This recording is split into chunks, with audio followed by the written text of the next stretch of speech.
pembangunan atau kemajuan pembangunan sebuah daerah itu sangat dipengaruhi oleh situasi dan kondisi keamanan.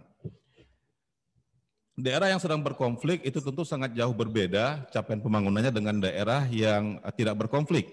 Dan Aceh hari ini harus kita akui bersama itu sudah sangat jauh berbeda dibanding 15 atau 12 tahun lalu. Ya. Apalagi di Aceh juga itu mendapat dana otonomi khusus yang sangat besar yang diharapkan bisa memacu tingkat pembangunan pasca konflik. Nah, pertanyaannya kemudian, apakah waktu 15 tahun itu dan uang yang sudah dihabiskan itu sepadan dengan capaian-capaian pembangunan di Aceh hari ini?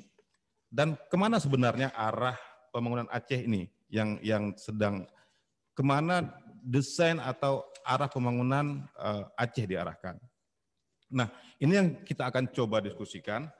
Dan untuk sesi pertama, saya tertarik memulainya dari Pak Ardi Aji. Ya, Pak Ardi Aji, beliau putra Aceh, kemudian berkiprah di nasional, dan beliau juga anggota TP2K, sehingga saya kira Pak Ardi Aji pasti ikut memantau kondisi di Aceh. Ya. Pak Ardi Aji. Ya Pak. Ya Pak. Assalamualaikum. Waalaikumsalam warahmatullahi wabarakatuh. Saya ingin melihat pandangan Pak Ardi Aji ini. Bagaimana Bapak melihat konsep atau desain pembangunan di Aceh pasca konflik dan diberikannya dana otsus ini, Pak? Mungkin dari kita ingin melihat pandangan dari pusat terhadap Aceh. Gitu. Oke, terima kasih Pak. Kami di Jakarta senang sekali nih. Jadi kita kan banyak sekali nih peguyupan Aceh nih di Jakarta. Termasuk saya salah satu ketuanya Pak untuk wilayah Gayo Luas. Jadi kalau Indonesia itu punya Papua, kalau Aceh itu juga punya Papua. Papuanya itu Gayo Luas. Nah, jadi saya kebetulan lahir di Gayo Luas, besar di Gayo Luas ya. Dan sekarang bekerja di Sekretariat Wakil Presiden di Tim Nasional Percepatan Penanggulangan Kemiskinan. Saya boleh paparan sedikit Pak mengenai kondisi Aceh saat ini gitu ya, setelah tsunami. Jadi kebetulan disertasi saya doktor ilmu ekonomi di Universitas Indonesia. Disertasi saya tentang Aceh ya. Jadi saya sangat tertarik ini, apalagi kita diskusi mengenai arah pembangunan Aceh pasca 15 tahun perdamaian Aceh dan 12 tahun dana otsus. Jadi saya coba memaparkan sedikit saja seperti apa arah transformasi ekonomi dan perubahan kesejahteraan di Aceh pasca perdamaian Aceh atau pasca tsunami. Sedikit Pak ya. Jadi begini, ada teori yang mendasari kita berpikir. Teori ini belum tentu benar, tetapi ini sudah terjadi di beberapa negara di dunia. Pertama, kalau kita ingin bertransformasi secara ekonomi, biasanya sektor primer kita, pertanian dan pertambangan kita menurun memang di awal-awal, tetapi meningkat pangsa sektor sekunder, industri. Ya, itu tertarik saya tadi sama pembicara pertama, pimpinan kita dari IAIN. Jadi industri kita bagaimana saat kalau sektor primer kita sudah optimal. Kemudian pangsa sektor tersier itu memperlihatkan kontribusi yang meningkat sejalan dengan pertumbuhan ekonomi. Ini teori umum, teori pembangunan yang dipakai di mana-mana di dunia. Nah, jadi sekarang kalau kita ingin menumbuhkan benih ekonomi di Aceh itu, ya, jadi SDA itu tidak pernah menjadi berkah akibat terprosoknya 4 skenario. Ya, jadi ini ada secara teori mengatakan bahwa kekayaan alam itu bukan menjadi berkah, tetapi bisa menjadi musibah. Ya, kalau ya Pak tidak melakukan variasi kegiatan ekonomi selain pertambangan. Ya, itu disebut dengan Dutch disease. Teori ini sudah mengembang, siapapun tahu ini hal-hal ini. Kemudian model penataan ekonomi sentralistik, patronase, yaitu pembagian lisensi eksploitasi SDA kepada kelompok terdekat, itu sering sekali terjadi. Dan ransaking dan sebagainya. Itu teori-teori saja. Tetapi saya ingin melihat fakta dari sisi data ya. Pertumbuhan ekonomi Provinsi Aceh sejak tahun 2001 sampai sekarang. Di sini ada MOU Helsinki 2015, tsunami 2014 Desember, dan dana otsus 2008 ya. Kemudian kita lihat ya, pertumbuhan ekonomi kita stagnan di sekitar 5%, walaupun sudah ada masuk uang sekitar hampir 78 triliunan dalam 12 tahun belakangan ini. Jadi jadi antara 3 sampai 8 triliun per tahun dana otsus itu.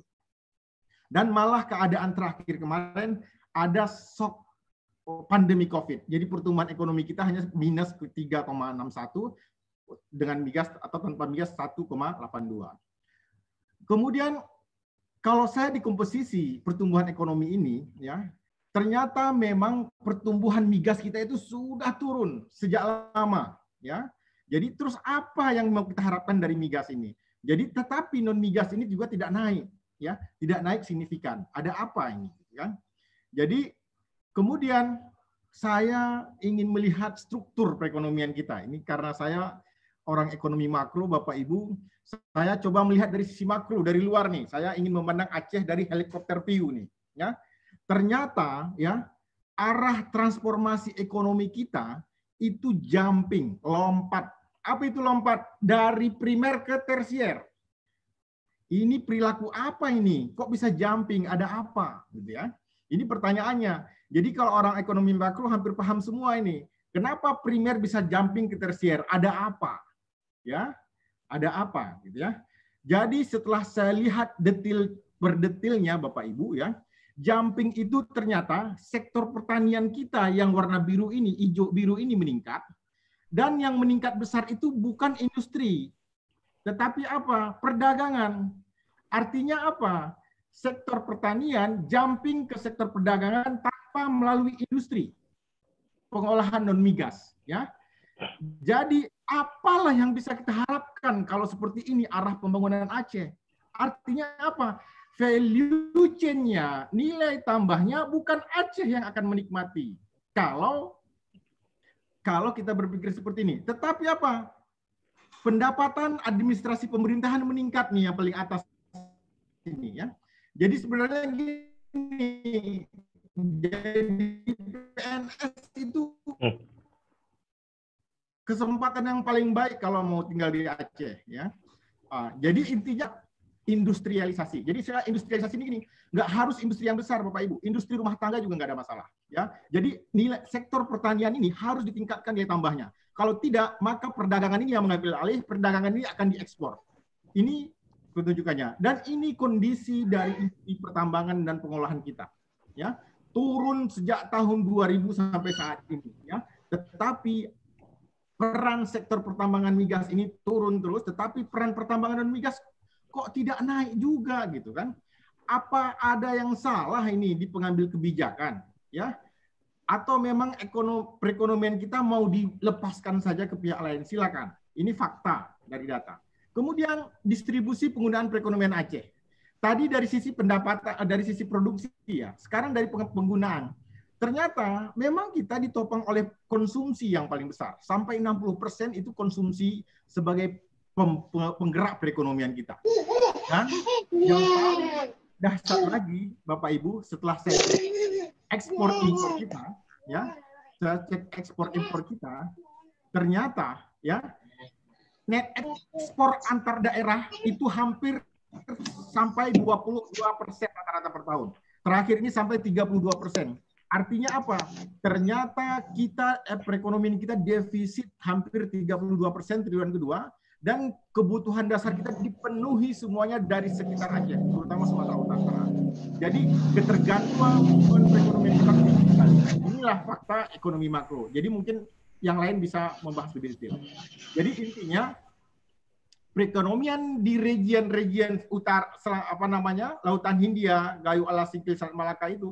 Selat Malaka itu memang sudah ada keterkaitan yang kuat. Tetapi Gayo Ala Singkil, kemudian Aceh Barat Selatan itu belum terjadi kekuatan ekonomi yang bagus. Kemudian saya tunjukkan sekali lagi antara kemiskinan Bapak Ibu. Pendapatan per kapita dan tingkat kemiskinan. Memang di mana-mana kalau pendapatan per kapita tinggi, kemiskinannya rendah. Betul, ini terjadi di Aceh. Ya, hampir semua daerah seperti itu. Tapi ada sedikit ini di atas ini, ada apa ini? Pendapatan per kapitanya tinggi, kemiskinannya tinggi. Itu di mana? Itu di Aceh Utara Bapak Ibu. ya, Aceh Utara.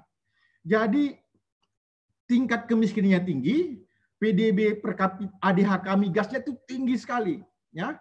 Ya. Baik migas maupun non migas. Jadi Aceh Utara ini ada dilema di sana, ya, dilema di sana. Jadi dilema desain pembangunan di Aceh Utara. Kemudian apalagi kondisi terakhir yang bisa kita dapatkan ternyata, ya, perekonomian kita, tenaga orang yang bekerja di Aceh itu, ya, insiden dia menjadi orang miskin itu kalau dia itu bekerja di sektor pertanian, ya. Dan hampir berapa persen tadi, 40% perekonomian kita di sektor pertanian. Jadi orang yang bekerja di sektor pertanian, peluangnya menjadi orang miskin adalah sekitar 16,53%, paling tinggi. Dan total orang pekerja miskin di Aceh itu terbesar adalah di sektor pertanian, yaitu 54% pekerja miskin itu berada di sektor pertanian dari total pekerja yang ada di Aceh.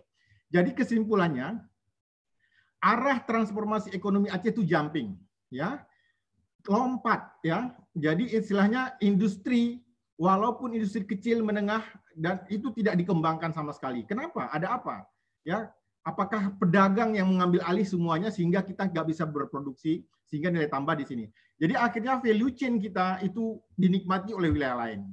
Kemudian peran sektor pertambangan migas, industri pengolahan terus turun sejak 2000, akan tetapi peran pertambangan non migas industri itu tidak didesain sama sekali untuk berkembang. Ya. Kemudian tingginya konsumsi rumah tangga di Aceh, 60% PDB kita dari konsumsi, tetapi hal ini ditopang dari bukan oleh produksi lokal. Tetap karena apa? Ditunjukkan oleh net ekspor kita yang tinggi. Artinya apa? Kondisi ini menunjukkan ketergantungan Aceh sangat tinggi ke dua daerah di luar Aceh. Kemudian umumnya semakin tinggi pendapatan per kapita, maka semakin rendah tingkat kemiskinan. Tapi ini dilema di Aceh Utara. Jadi saran saya jangka pendek atau jangka menengah, Aceh Utara itu kembangkan jadi 2 atau 3 kabupaten. Karena itu sangat menguntungkan dari sisi DAU dan DAK dari sisi Indonesia. Karena apa? Karena kalau perencanaan administratif itu antara Gayo Lues dan Banda Aceh itu DAU DAK itu nggak beda jauh, ya. Jadi kalau kita memekarkan kabupaten seperti di Aceh Utara itu akan sangat menguntungkan untuk perkembangan di Aceh Utara. Kemudian pekerja miskin di Aceh terkonsentrasi pada sektor pertanian, 54,9%, 59%. Jadi perekonomian Aceh sekitar 30%-nya ditopang oleh sektor pertanian. Kondisi ini tidak akan berubah kalau arah transformasi tidak ditata ulang. Mari siapkan industri walaupun kecil-kecilan, industri rumah tangga ataupun namanya agroindustri dan apapun yang prosesnya meningkatkan nilai tambah, jangan langsung ke sektor perdagangan. Itu masukan dari saya. Terima kasih. Wassalamualaikum warahmatullahi wabarakatuh.